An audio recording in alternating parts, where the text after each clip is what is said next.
She's an expert in changing people's lives. She's very passionate about it. She's an entrepreneur. She's a fitness model. And I'd like to welcome Tracey Celotti. Thank you, Welcome, John. Tracey. Thank you. Thank you for having me. I'm so honored to be here and to be, hopefully, this will help one person, if not many, globally. I'm sure it's going to help a lot of people. It seems like, with your journey, as far as my understanding, there's a lot of people that you've helped out. But let's begin with how you got started. Tell us a little more about your background. My background. So, my father, when I grew up, was an alcoholic, and my mom was probably a workaholic, and I seen a lot of abuse, mental, emotional, physical, sexual, verbal abuse, as I grew up, and I had my own addictive personalities. I would say during elementary school, I remember that I was always looking for some sort of quick fix. So I was addicted to sugar. I remember so clearly. And that escalated into an eating disorder by the age of 15. I had an eating disorder. So I developed an eating disorder. I was obsessed with my weight and being thin, and that led to very destructive behaviors.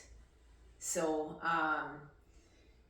and then I went to college, and I went to financial college in London, and I knew that something was very wrong with me because of what I was doing, and I was, with the purging and the binging and the partying, alcohol, got a little bit into cocaine, acid, things that I'm not proud of, but I just wanted to dull the pain, and that's what it did. It was but unfortunately, with that came, it was a double-edged sword because it caused even more pain, and I became more hopeless and more desperate, and that's what made me, reach out to different things. So I went to a hypnotherapist, I went to a psychiatrist, and I just remember, because even in the darkest moments of my childhood, I remember my mom praying. She was probably, and I remember, she was probably honestly praying for her life, and I think I was too. And I used that. I remember being in prayer, like, I was oblivious, but I needed a miracle, honestly, and because nothing was helping. And then one day I had a phone call. I think it was my dad that called me. He said that my uncle, which is my mom's brother, had a job opportunity in Toronto with Ellis Don. And so I had this interview, and that was a turning point in my life. I actually quit college. I don't even know where I'd be if I ended up staying there, because I probably would have killed myself, honestly.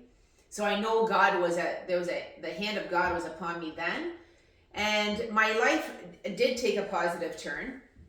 And I met, when I was 19, I met the man that I would marry. And he was also a positive influence at that time, in the sense that it gave me hope. And I got more into exercise, more healthier habits. Right. But I still had certain addictions that were, that weren't normal. Like I just remember, and certain people would call me out on it. Mm-hmm. So, I was never just happy with a normal life. I had to have extra. Extra. I was always looking for that extra. Right. And that, I ended up getting married at a very young age, 22. And I knew that after I got married that I needed to make some changes for sure. And I had, at that point also, I had surrendered to God, because I remember going to a priest, and I did a confession, and I just said, this is what I've been doing. I don't know whether I should be getting married. And he's like, you're forgiven. And I know at that point I had a spiritual experience, because I had a past with men that stopped right then and there. So I know that was the power of God also working in my life, because I never, I didn't do what I did before I got married. So there's so much. Wow, that's quite a journey. But my question is, when did you know you had a problem? Like, what was your turning point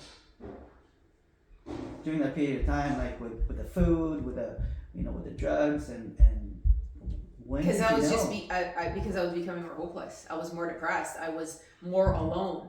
I was full of shame because of what I was doing. I was doing things that I remember the second year in college, I lived with 6 girls. Wow. And I had this big bedroom and a big walk-in closet. And these girls were leading a normal life, and I was out getting groceries, and this is true, but I would vomit in bathrooms of gas stations to get like, that was the purging was like letting go of things, and then I become more desperate, and like I said, the way I used to purge was I would stick a toothbrush down my throat. Wow. That's very destructive, and that's how I know when that phone call came, that was an opportunity, and I know that God worked through that, because then I was brought out of that hopeless situation. That's a lot of challenging times, and what some of the methods that or steps that you took to get over that hump, start healing your journey. Yes. But the healing didn't really, like, it started, but it didn't really start until after I actually quit my job. A year after I got married, I quit my job, and then that's when I started to soul search. And then I had another turning point, because I remember living in this big, beautiful home that my husband had built this home, actually for his first wife. I was the second wife, but I just remember on the couch, and I was again hopeless in this spot. I quit my job, and I'm like, I don't know. I remember sitting down with him and being so honest, saying, I don't know what's wrong with me. I'm like, I have you. I love you. You're the best thing that's ever happened to me. I live in this big, beautiful home. I had money, all the money I wanted, and yet I was hopeless. Like I was like, oh, I don't want to be here. I want to kill myself. No, I never did an action to do that, but that thought was in my mind. And that's when he said to me, he said, Tracey, you have to do what you have to do to get better. I fully support you. And he did. And that's when I started to research bulimia, food addiction, overeating, binging, and then I was led to an Overeaters Anonymous meeting. What are some of these signs that for being a food addict, like that would that you can see if somebody's in denial right now, he's going through the situation? What are some of these signs? What are some of this? I think it can be hidden really well, to be honest. No one knew. I lived on the same street as my ex-husband's family, and no one knew that this was going on. It was all happening behind closed doors, and so it can be hidden so easily. Definitely an obsession. I had an obsession with my body, an obsession with how I looked, obsession with what I ate every day, obsession with exercise. There was just a calculation of everything. And I think you can see also when people are being triggered, you can see it in people. Right. And I was triggered by so many things. I was just triggered constantly. Were you angry most of the times? I mean, no, honestly, no, I wasn't angry, because the feelings that were coming up, I would eat and then I would purge. So that's how I never addressed the feelings. I was always masking the feelings. Okay. Through my addictions. So did you find any programs out there that would actually help with your... So I went into Overeaters Anonymous, and I seen the people that were doing well, and I got a sponsor, and he started to tell me what to do every day. I had to call him every day. I was on this meal plan, and honestly, it was good for a time, and then it was very strict. And I'm sort of a free bird. And at one point, I remember this girl walking into the room, and we became friends. And she said, one day she walked in, she said, Tracey, She goes, I've been going to this other meeting, and I'm going through a process, and if it works, I'll take you through. And I was open-minded. Nice. I had to be open-minded because I was hopeless, honestly. And so she took me through the process because she had a spiritual experience. She took me through the process. I had a spiritual experience. I left that meeting and I started to go to these other meetings, and they were called Booker meetings, or back then it was Mucker meetings. Right. And it's one-on-one. And then I wanted more. I wanted, because I knew now the answer wasn't something outside of me. It wasn't the world that was going to fix me. Right. It wasn't possessions. It wasn't, like material or money or people. I knew that it was inside, and I needed to work on that relationship.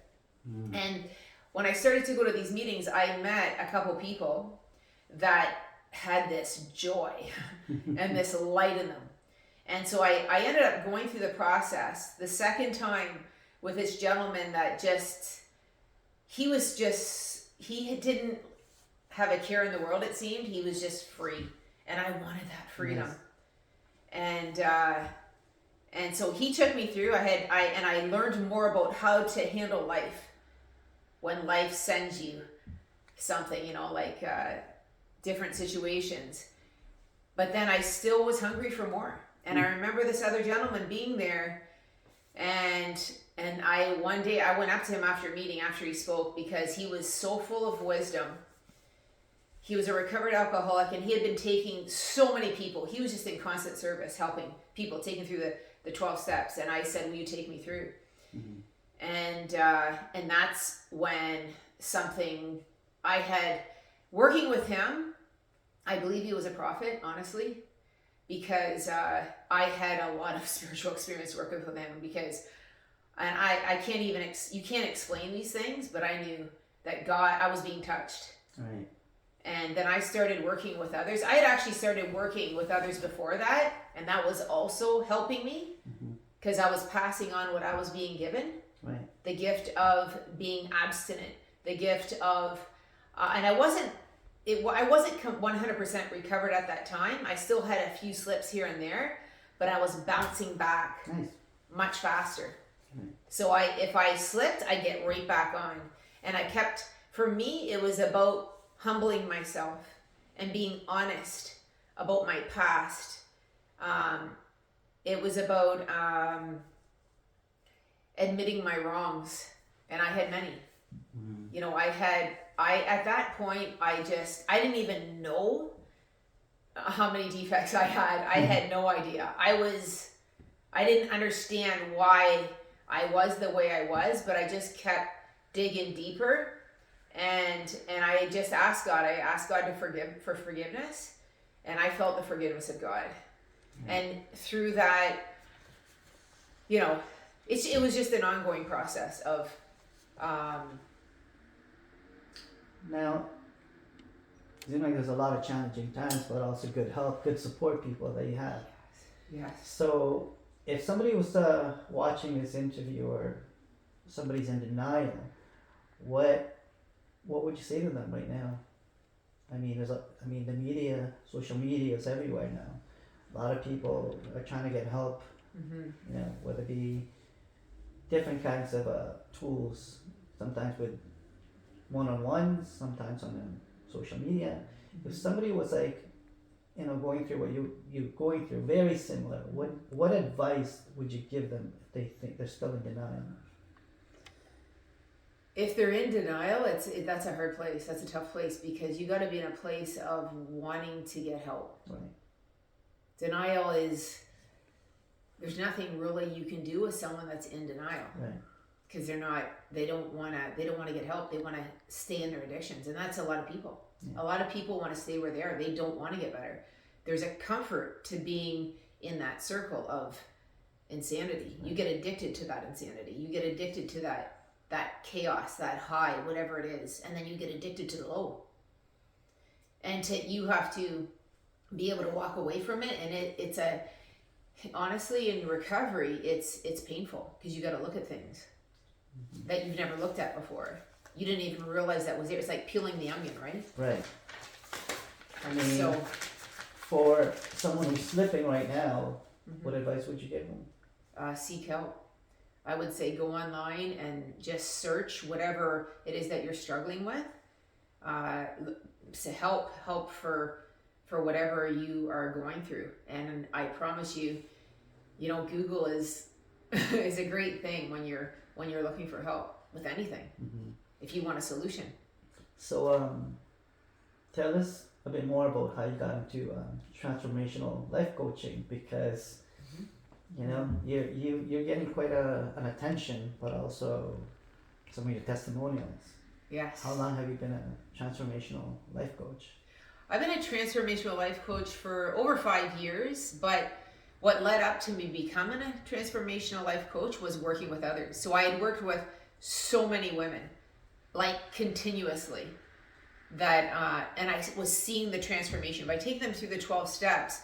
Because I had adopted so many positive and healthy habits, I started to share these habits with the people I would take them through the 12 steps. And then they would end up hiring me, because I ended up getting certified as a personal trainer. Right. And so they'd hire me as a trainer. And I was just always I felt honestly on the cutting edge of nutrition, fitness, mindset, and then I got into biohacking the body, right. And I would share this with the people I knew. Okay. Whether they had hired me or not, I was still sharing. I always had this desire to help others and to make their life better. And when I actually ended up getting clients, I started seeing transformations that's supernatural. And I it was God, honestly. And that's, for me, the most important thing about what I do. I give the glory to God in everything, because I put God first place in my life. Right. Very interesting. You mentioned desire to help others, mm-hmm. right? Mm-hmm. That's it's kind of like something that I have to think about while you're sharing your coaching. What do you love about coaching? I love people first and foremost, okay.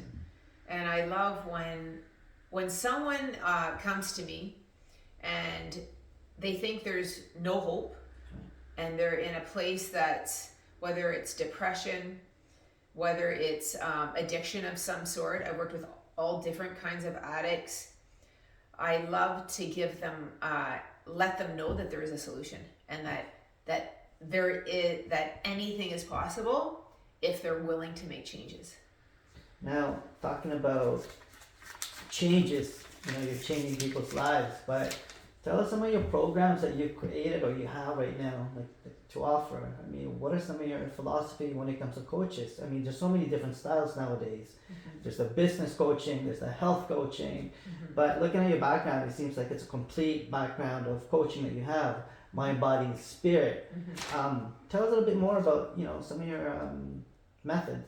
So the coaching that I do, it's called evocative coaching. Okay.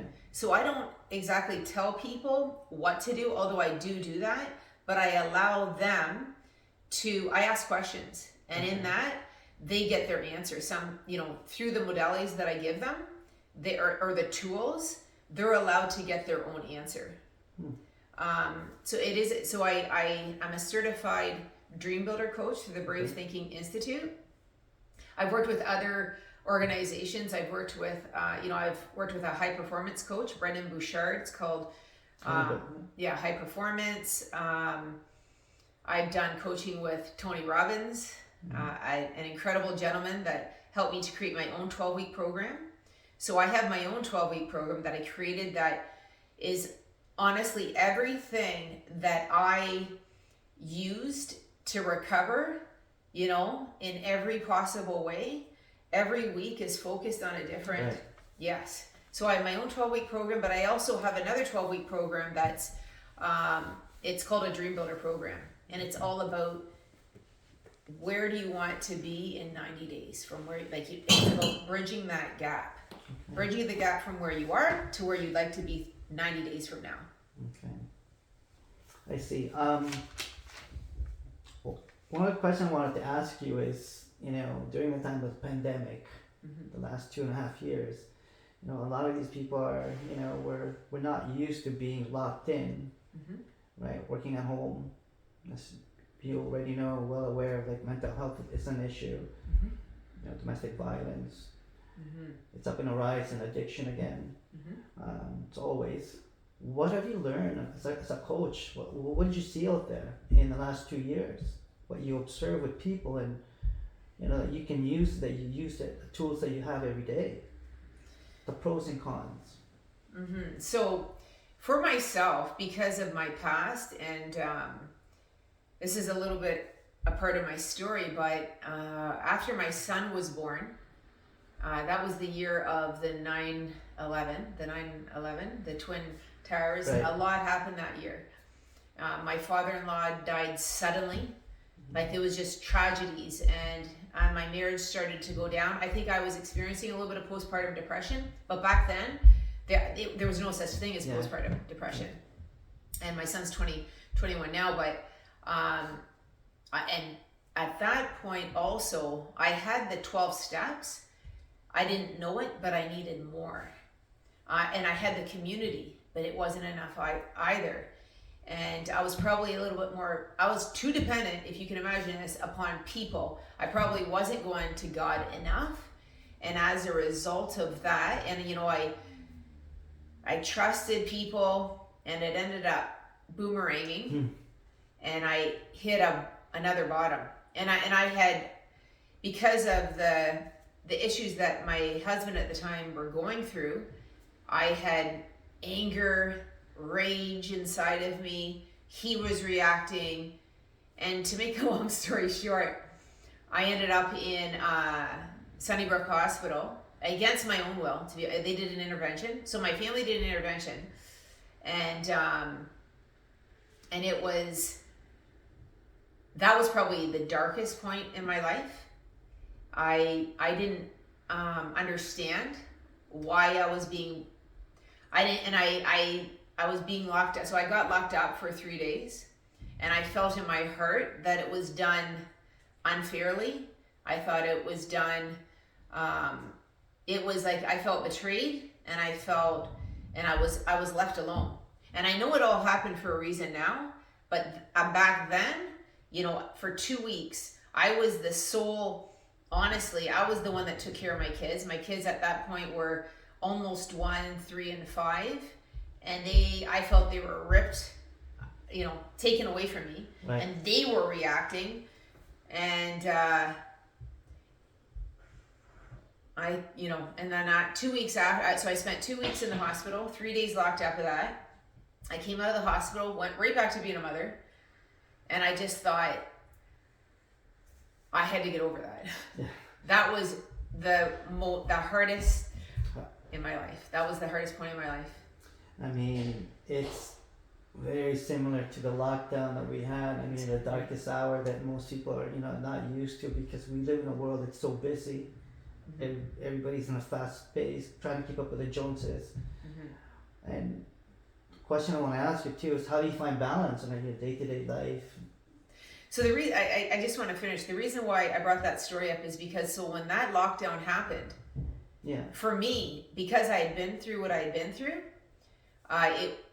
it was I was able, no problem, because I had these tools to deal with these situations. Right. What I seen around me was a lot of people falling, and going deeper into their addictions. People that were actually recovered, going back to their addictions. They were recovered for many years, and that was, I'm like, but what I do is that I sit back, and if I can help somebody, I will.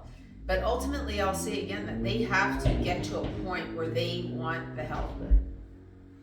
And sorry, so you just asked me another question. I asked, you know, how do you keep balance or keep yourself grounded? Because, you know, a lot of people right now are still coming out of that lockdown, and they're not used to it. Whether it be a husband or wife, you know, a son or a daughter.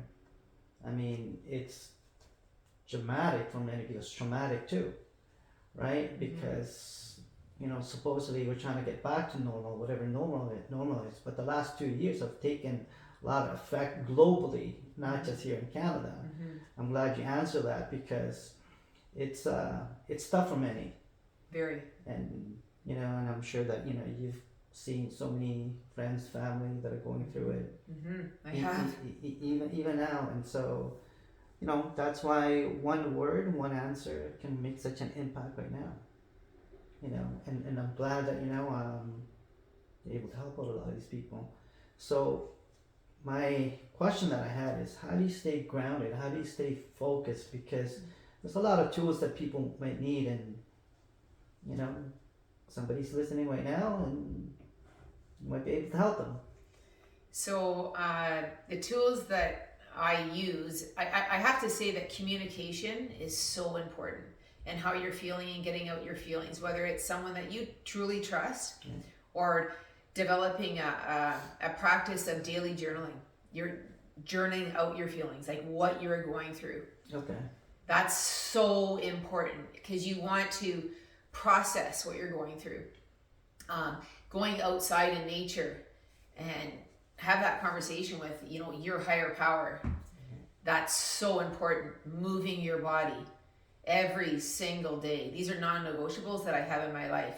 I wake up, I meditate. So I'll put on a meditation that I have. I have so many meditations, and I get quiet and still.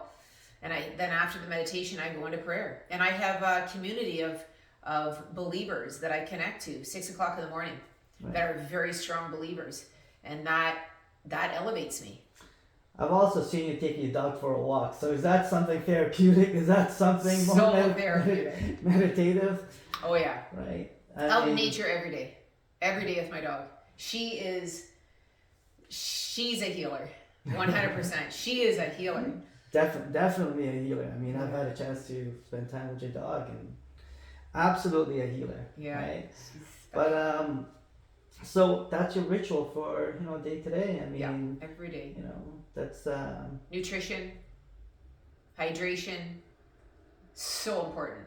I cannot emphasize, and I've done extensive research on nutrition, and I'm so grateful that I have no pain when I wake up in the morning. That's awesome. I don't get sick, thank you God, and it's because of my habits. Well, one thing I wanted to ask you about that, since you've been a life coach, you pretty much develop a lot of good habits, but you've got your own routine. So the question I want to ask you is, since the pandemic or even before that, there's so many different kind of coaches nowadays. Everybody's getting certified. What do you see in the industry that you like, and something that you could change nowadays in the life coaching, because everybody's becoming more of a life coach? I think the most important thing is that you live what you teach. Yeah. You can't teach something that you haven't gone through. You can't teach something that you're not doing. And I just, I would question whoever you decide to hire. And it's so important to have coaches. I have coaches myself. I get mentored twice a week. I've invested heavily into my own coaching myself. And it's so important that you see the background, that that what they preach, you could say, or teach, they're living that. They're doing those actions every single day.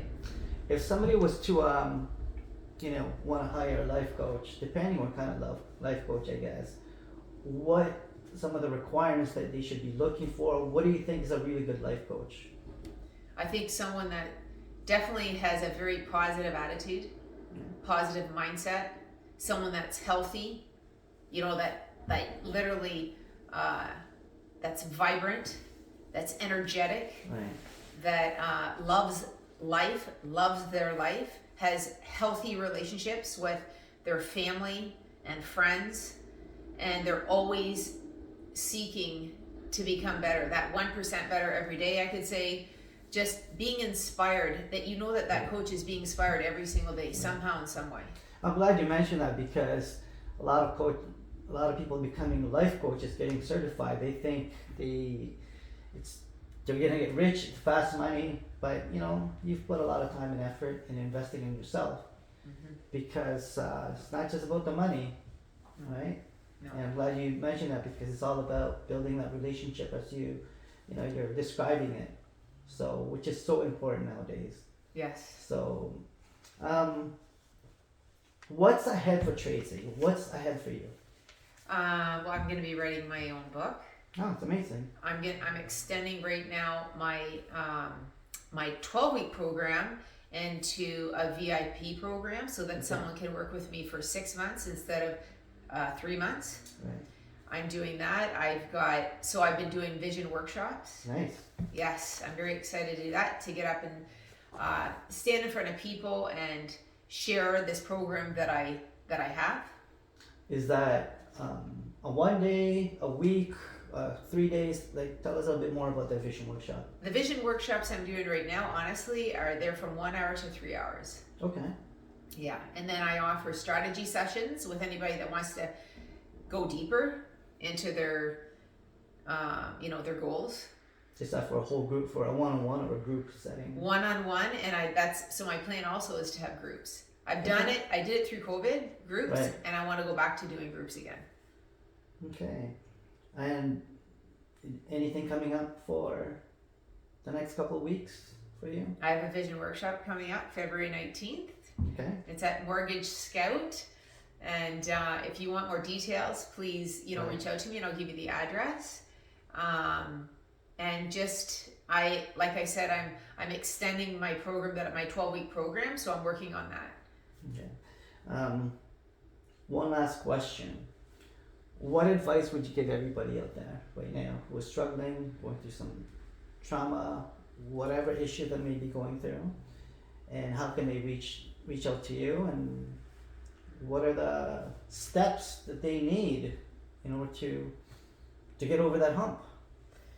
I would say find someone that you trust and they have what you want. You want to look for someone that's in the place where you want to be. Mm-hmm. Physically, mentally, emotionally, spiritually, even and if it's finances, then financially, and reach out to them. Maybe do a consultation or a strategy session with whoever it is that you choose. And I would also say I believe that anything is possible and nothing is impossible if you believe. And it's about taking those action steps and reaching out. It's getting vulnerable with someone and honestly, with that higher power of your ask for help. It says in the Bible, ask and you shall receive. Knock and the door will be opened. Right. And it will be. You will find answers, and there is a solution to every problem on this earth. And it also says in the Bible, there's nothing that too much to handle. There isn't, but you have to trust, and you have to communicate. Communication, I can't express how important it is to ask and to communicate what's wrong, what's going on. 100%. And how can people get a hold of you? I'm on Instagram, Tracey Celotti. I'm on Facebook. I have a business through Facebook, Tracey Celotti, or Tracey C, Traceyc. Or you can text me. My information's on my Instagram. Well, thanks, Tracey, for your time. You heard it here, Inspiring Minds. We get down to real issues, real solutions, real problems. And I want to thank Tracey Celotti for being our guest for today. And if you need to reach out to her. She's an amazing person, individual, mother, transformational life coach. And don't miss out on the next interview. Thank you. Thank you, John. Thank you for having me. God bless you. Thank you. Okay, I'm a little high. Off the caffeine? No.